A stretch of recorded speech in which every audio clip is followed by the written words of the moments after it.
បាសាលាមេបង្រៀនថ្នាក់របាំមានអត្ថប្រយោជន៍ជាច្រើនដូចជាជួយបណ្ដុះស្មារតីបងប្អូនសិស្សានុសិស្សឲ្យស្គាល់ស្រឡាញ់និងចូលរួមថែរក្សាអត្តសញ្ញាណជាតិ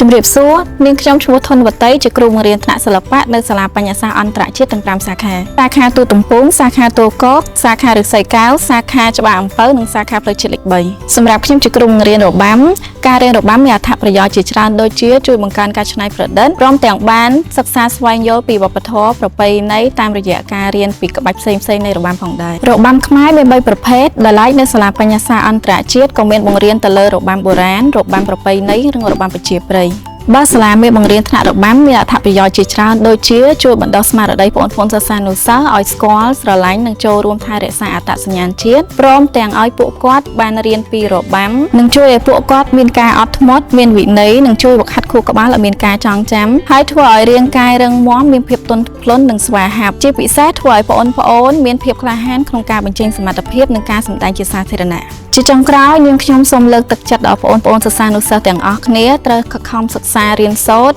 និងជួយលើកស្ទួយវប្បធម៌អរិយធម៌ទាំងអស់ឲ្យបានគ្រប់គ្នា